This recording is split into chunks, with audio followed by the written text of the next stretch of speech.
Hello listeners, we are your co-hosts Janine Bailey and Marie Quigley for the Empower World Coaching and Leadership Podcast. Empower World brings guests who are making a difference to the world to inspire coaches and leaders who lead with mind, heart and soul. Welcome to another episode of Empower World, the Coaching and Leadership Podcast. My name is Marie Quigley and I'm here with the wonderful Janine Bailey. Good morning, good evening, good afternoon, Janine. Covering all the bases. And yes, it's my evening here, and good morning to you, Marie. Good morning. Well, before we came on this call, we were running through our list of topics and our never-ending list of topics. And today we decided to look at something that happens in a lot of coaching sessions, where you find that as we're listening in as mentors to the recordings, where the coach is working really hard to support the client to get somewhere or achieve something, or perhaps take them down a route maybe that they don't even want to go to. So that this desire to create maybe transformation, maybe the coach goes in with a desire or an agenda for something magnificent to happen in the session, and you can see them trying, I'm almost moving my body as if I'm dragging the client with me to create something. So we thought we'd do some reflection on that and what we're noticing, and maybe share some tips on how to maybe let that go in order to serve the client a bit more. Yes, it's. I heard a quote the other day, actually, which I shared with you earlier, Marie, which was, and we absolutely are in alignment with this quote, and it is, if you're doing the work for your client, if you're doing the heavy lifting, then you're not coaching. So the heavy lifting is done by the client. They're the ones that do the work. They're the ones that are doing the reflection and going inside them, heart, mind, body, soul, whatever it may be for them, to find their truth and find their way forward through the wonderful, powerful, thought-provoking questions that we ask, and potentially very simple questions that we ask the clients. You know, it could be as simple as reflecting back what we're noticing and then asking, you know, what awareness are you creating as you do that, as you say that, as you feel that. So it really is the work of the coach is to support the client to do their own heavy lifting. So the metaphor that comes to mind, as I've also started doing some personal training, physical training with a fitness coach, as in not a coach like we are, Marie, but as in he would call himself a fitness coach, but he's really instructing me what to do, and then I'm doing the work. I'm doing the heavy lifting. Yeah. And it's so funny. It's a dilemma, isn't it? Because as coaches, of course, we want our client to create success. And many, particularly new coaches, will say, well, why are they coming to me if I'm not doing anything? If I'm not, doing this every session, that they're leaving with something so transformative that, they have to come back again. And I think we've got to let go of that desire to perform, of course, the results are important to the client, but it's their results. So our job is to get curious with them about what's happening as they aren't potentially getting those results. What's holding them back? What's their patterns of behavior? What values are being stepped on or ignored so that they aren't achieving them, or flip it around and find out what's missing so that they can move towards that. So our job is to go deep, either down or up, depending on how deep is to you. And their job is to, in that exploration, is then to determine what they want to do with that information moving forward. Yes, absolutely.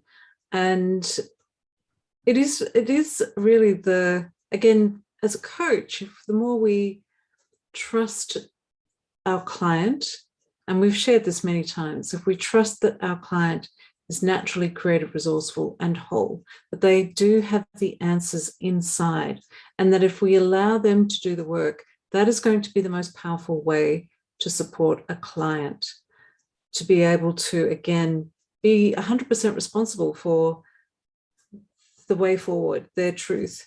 It is the most empowering way that we can support ourselves and our clients to be able to find our own answers. So it's about, again, trusting the process of coaching, trusting ourselves, and also listening to ourselves as well as listening to our clients, listening to what's happening inside ourselves, because potentially we're picking up the clues from our clients that they're being transmitted to us unconsciously, and where our bodies are picking up that information. And so again, if the word still comes to mind in terms of being with your client, being fully present and getting out of our head, trying to find the solution, and again, trusting the process that the client will find their way forward. It's not going to be easy. It's potentially going to be challenging, and it should be, because that's what we do as coaches, where we're challenging our clients to expand their awareness beyond what they currently are consciously aware of. So yeah, absolutely. And it's also remembering that the coaching doesn't stop in the session. So what we're doing is creating a catalyst, a new way perhaps of thinking and being in order to create the doing. And that doing may not come in the session. That process continues as your client leaves the room and thinks about the questions they've answered, thinks about their responses, and potentially the aha comes when they're out living their life, doing their stuff. So if we can let go of that need to deliver, and I kind of sit up straight when I do that, my body tenses when I think about delivery. So if we can relax into our presence, our being, and support the client to do that, then we're going to have a much more fruitful dance between the two of us that's going to potentially lead to something you didn't even realize. Yeah. And I'm glad that you brought up that the coaching doesn't end in the session. It really does continue. We continue, well, our clients continue to, these connections in the brain continue to perhaps fire off until something is wired, when something makes great sense or perhaps resonates powerfully. And I'm doing a lot of values work at the moment with clients, and that values work often requires a lot of reflection, not only in the coaching session, but also afterwards, because it's such a deep piece of powerful work that we can do with our clients. And so I often hear from my clients when they come back about all of the ahas, the sudden ahas, the awareness of,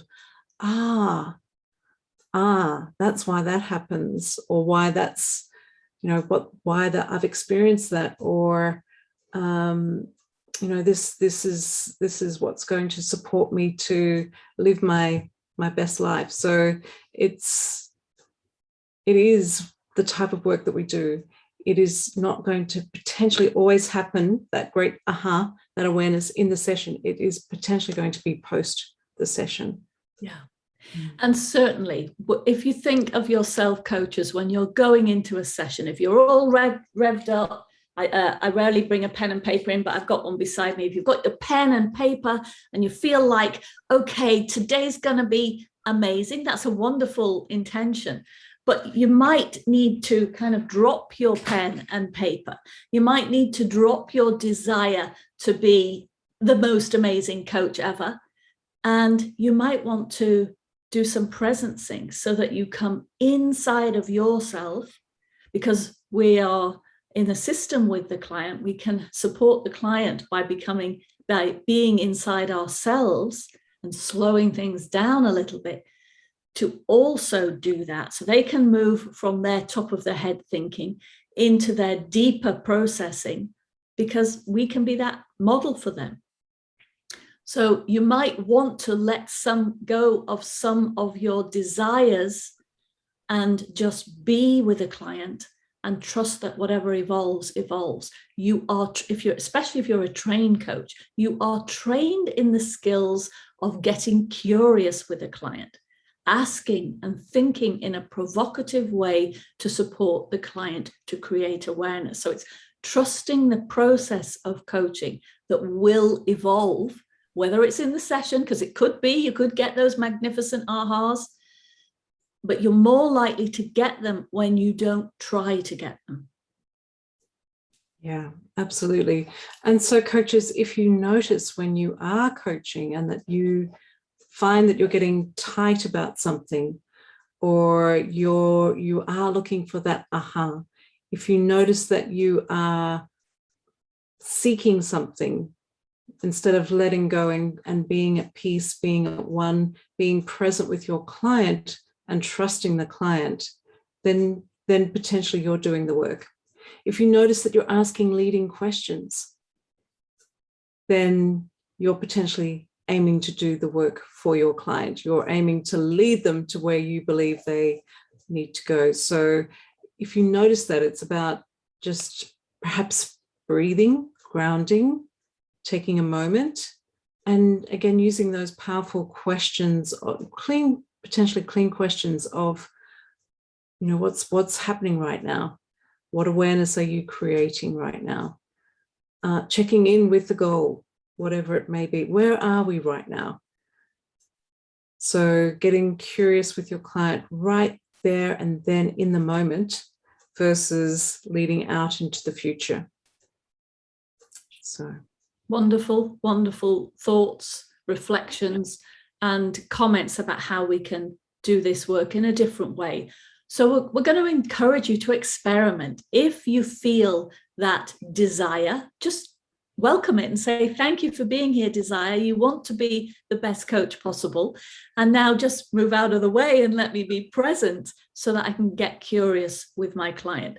Experiment, test it out, find out what works for you and your style of coaching, meet your clients where they are and trust the process and see what happens. Yeah. And ask your client what is needed right now in this moment. That's another wonderful way to, again, take it back to the client. So coaches, we trust that you found great value in this podcast. We'd love to hear your comments, and please share and like, because again, our mission is to spread our knowledge as master certified coaches to be able to support the profession of coaching. So thank you for listening. Thanks for listening. You can find out more about us on our website, www.empower-world.com, and on our social media networks, Facebook, LinkedIn, Twitter, Instagram, and YouTube. Be empowered.